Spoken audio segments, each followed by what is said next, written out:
Gabaa nagaa yoo qabnu rakasaa gatiin kan soo giddaa gadi dhabnaan immoo qaalii salphaatti hin argamne warqee caalaa fardii yeroo nu harkarraa bu'aasaa baay'ee sin hubanne tasanurraa deemnaan kan dhaqqabuuf kaanu gaabbiidhaan gubanne gaafa balloo keenya faayidaasaa dagannee waakkannee kunuunsa rakkoon nutti dhufnaan kan itti dheechinu argachuuf uruursa yeroo jiru caalaa baduusaa qofaan wanti maqaan ka'u nagaadha nageenya xiqqaa guddaa keessaa kan afaanii ba'u nagaa jechuun uumama lafarraaf gaariidha maraafu yoo nagaan jiraate haalaan waliif gala abbaan coomaaf raafu maarree nagaa jechuun balaa dura wayyu kan kana xiinxalee fagootti akeeku yoom dhabne ree hayyu gabaan nagaa jechaa garamitti argama dhaqee bitachuudhaaf baay'eetu argama maaliin jijjiirama nagaa maaltu bita eenyuun namaaf qooda kan qaburraa hirtaa nagaan gabaa qabaa akka meeshaa manaatti itti gurguramu namuu yoo haajame kan bee bitatu cabsuuf guramu kan bitu eenyudha kan gurguru kami sirni daldala isaa kan hin qabne falmii hawwee argachuudhaaf ulaagaan fedhiirran dabarree sadarkaa kamiyyuu osoo hin gaafatiin kan fudhatu tarree moo ulaagaa qabaa qaamni kamuu ka'ee hawweef hin argatu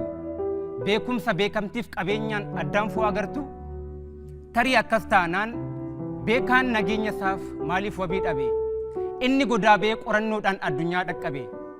beekamaan maal ta'e tuutni isa marsee kan sodaan kirkiru warra marsan keechaa dhiphuusaa kanaaf kan adoodu hin jiru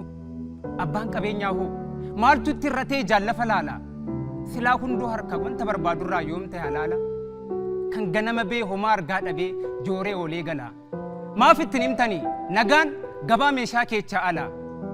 nagaan gabaan qabu yoo qabaates numa maaliif wanta hin jirre alaa barbaadutti barri keenya dhuma eeyyeen gabaan nagaa ana gabaan nagaa sii gabaan nagaa nuyi maaliif waliin jannaan nan jiraadha mi'ati naaf du'i atillee jiraadhu anis nan jiraadha kanatu nuuf seera aarsaan kaayyoon qabne akka sirriin taane barri nu gorseera har'as akka kalee tokko jiraachuudhaaf kan biraa aduun tarsiimoo maaf ta'a labsii kan haqnee maaf waliin hin jiraannu obsaa wal danda'uu keecha nagaa dhugaa jira ofittummaan badee inni qabu kaasee kan hin qabneef fira waloo lafaa dhufaa yoomiif badhaasa tufaan jedhama dorgommii milkoo taalanti shoo OBN saayibar miidiyaa qopheesse irratti monologiidhaan yookaan qofdobbiidhaan dorgomeen jira waan ta'eef dorgommiin kunis karaa YouTube OBN Oromiyaatiin lakkifama waan ta'eef liinkii kanaa gadi tuquun daawwachuudhaan like, comment, subscribe gootanii akka na injifachiiftan kabajaan isin gaafadha.